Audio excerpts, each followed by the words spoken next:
প্রথম বন্ধনী কাজটা আগে করতে হয়, তারপর দ্বিতীয় বন্ধনী, তারপরে তৃতীয় বন্ধনী কাজ করতে হয়। তাহলে আগে লিখব প্রথম বন্ধনী, তারপরে দ্বিতীয় বন্ধনী, তারপরে তৃতীয় বন্ধনী। তাহলে প্রথম বন্ধনী কাজটা আগে করতে হবে, তাহলে প্রথম বন্ধনী কাজটা আগে করব। প্রথম বন্ধনী কাজ করতে গেলে বাকিগুলো যা আছে সেভাবে রেখে দিতে হবে। তাহলে এখানে দ্বিতীয় বন্ধনী ছিল 24 ছিল, 24 বিয়োগ, এখন প্রথম বন্ধনী কাজ করলে 3 গুণ 4, আমরা জানি 3 4 12। তাহলে এখানে 12 যখন একটা সংখ্যা হবে তখন আমরা এখানে আর বন্ধনী দিতে পারবো না, তখন লিখব 12। এখন আমাদের দ্বিতীয় বন্ধনী ক্লোজ করব, ভাগ হলো 2। এখন দেখছি বন্ধনী আছে দ্বিতীয় বন্ধনী, তাহলে দ্বিতীয় বন্ধনীটা আমাকে বাদ দিতে হবে।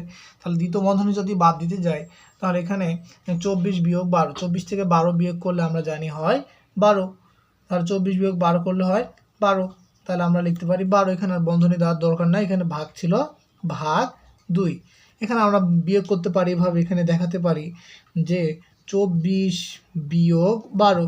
তাহলে কীভাবে করি সেটা দেখাতে পারি। তাহলে 4 থেকে 2 বাদ দিলে হবে 2, 2 থেকে 1 বাদ দিলে হবে 1, 12। তাহলে এখানে আমরা 12 লিখলাম। তাহলে 12 ভাগ 2, 12কে 2 দ্বারা ভাগ করলে কত হবে? জানি 2 কে 2, 2 4, 2 2 4, 2 3 6, 2 4 8, 2 5 10, 2 6 12, মানে 6 2 12, তার মানে 6। এটাই হলো আমাদের অ্যান্সার বা উত্তর।